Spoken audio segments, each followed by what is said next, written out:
નમસ્કાર દર્શક મિત્રો, ઝુલ્મ की आवाज ન્યૂઝમાં આપનું સ્વાગત છે।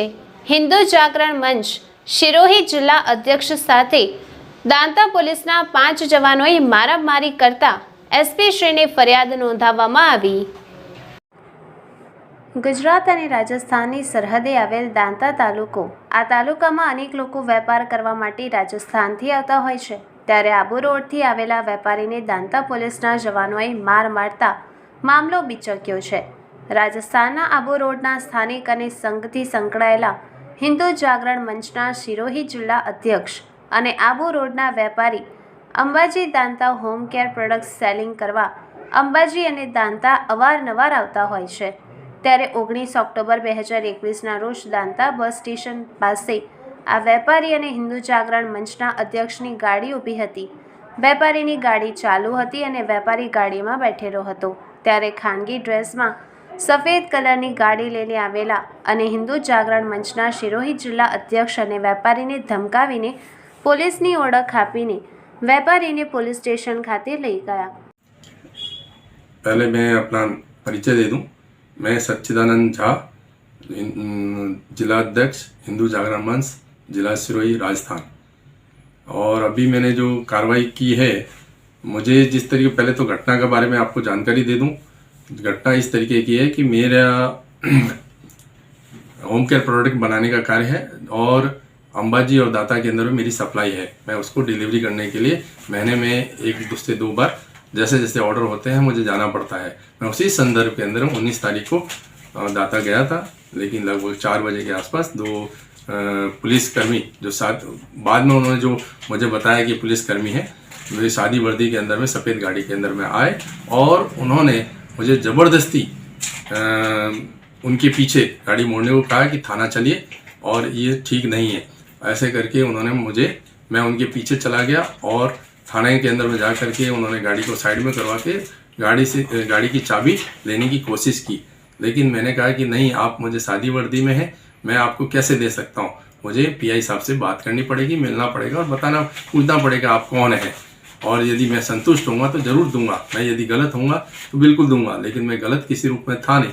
मैंने कहा मुझे गलती क्या है ये भी बताएं मुझे, लेकिन उन्होंने इस तरीके से करने से मना किया और मेरे से दादागिरी की, लेकिन और कहा कि जाइए आप पीआई साहब क्या एसपी साहब से जिससे बात करनी है आप बात करिए, हम ही यहाँ के सर्वोपरि हैं।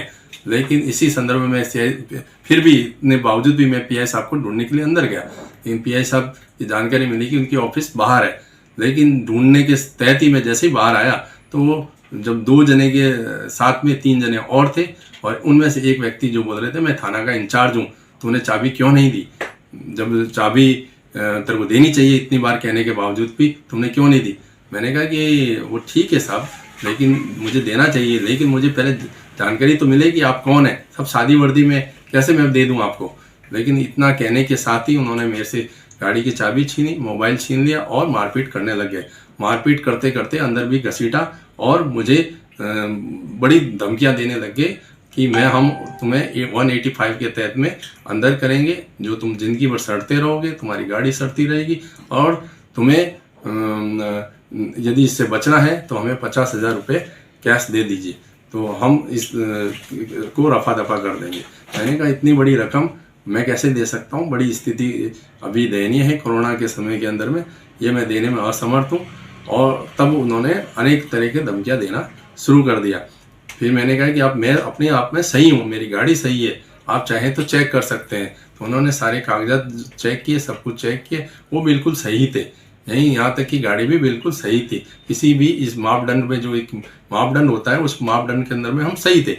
जब सही थे उसके बावजूद भी इन्होंने पता नहीं मेरे को आधे घंटे एक प्रेशर दे करके बिठाने की कोशिश की और किसी तरीके से मैं मान जाऊँ ये कोशिश की। जब ये सब नहीं हुआ तो उन्होंने मेरे को कहा कि एक कोरे कागज़ पर आप एक लिख के दीजिए जो हम कहते हैं, वरना हम बाहर जाने नहीं देंगे। और उन्होंने मुझसे लिखवाया कि ये मैंने जो गाड़ी जो है बीच सड़क पे खड़ी की थी और पुलिस से बहस हो गई, और उसके लिए जो बहस हुई है उसके लिए मैं माफ़ी मांगता हूँ। और साथ ही उन्होंने ये भी लिखवाया कि मुझे पुलिस के अंदर में मारपीट भी नहीं किया गया और गाली गलौज भी नहीं किया, जबकि इसके विपरीत है। हम लोग सभी जन सामान्य लोग सोचते हैं कि पुलिस जो है हमारी रक्षा के लिए है, लेकिन इसके विपरीत मैं हिंदू जागरण मंच का जिला अध्यक्ष हूँ और हिंदुओं के लिए काम करता हूँ। और हमारे इस हिंदुओं के बीच में हिंदू समाज के लिए काम करने के बावजूद भी मेरे साथ जो ये इस तरीके का कृत्य किया है, तो आम जन सामान्य लोगों के लिए ये क्या करते होंगे, ये तो इसके लिए तो भगवान ही मालिक है। इसी संदर्भ में मैंने श्रीमान एसपी साहब को मैंने एक निवेदन दिया है, प्रार्थना दी कि इनके ऊपर में सख्त से सख्त कार्रवाई की जाए। साथ ही इनके प्रतिरूपी गृह मंत्री, माननीय गृह मंत्री जी को भी मैंने राज्य सरकार के गृह मंत्री को दिया है, डीआईजी को दिया है और संबंधित उच्च अधिकारियों को दिया है। तो मैं ये चाहूँगा कि सख्त से सख्त कार्रवाई की जाए, अन्यथा मुझे न्यायालय की शरण में जाना पड़ेगा। से लिखवाया कि ये मैंने जो गाड़ी जो है बीच सड़क पे खड़ी की थी और पुलिस से बहस हो गई, और उसके लिए जो बहस हुई है उसके लिए मैं माफ़ी मांगता हूँ। और साथ ही उन्होंने ये भी लिखवाया कि मुझे पुलिस के अंदर में मारपीट भी नहीं किया गया और गाली गलौज भी नहीं किया, जबकि इसके विपरीत है। हम लोग सभी जन सामान्य लोग सोचते हैं कि पुलिस जो है हमारी रक्षा के लिए है, लेकिन इसके विपरीत मैं हिंदू जागरण मंच का जिला अध्यक्ष हूँ और हिंदुओं के लिए काम करता हूँ। और हमारे इस हिंदुओं के बीच में हिंदू समाज के लिए काम करने के बावजूद भी मेरे साथ जो ये इस तरीके का कृत्य किया है, तो आम जन सामान्य लोगों के लिए ये क्या करते होंगे, ये तो इसके लिए तो भगवान ही मालिक है। इसी संदर्भ में मैंने श्रीमान एसपी साहब को मैंने एक निवेदन दिया है, प्रार्थना दी कि इनके ऊपर में सख्त से सख्त कार्रवाई की जाए। साथ ही इनके प्रतिरूपी गृह मंत्री, माननीय गृह मंत्री जी को भी मैंने राज्य सरकार के गृह मंत्री को दिया है, डीआईजी को दिया है और संबंधित उच्च अधिकारियों को दिया है। तो मैं ये चाहूँगा कि सख्त से सख्त कार्रवाई की जाए, अन्यथा मुझे न्यायालय की शरण में जाना पड़ेगा।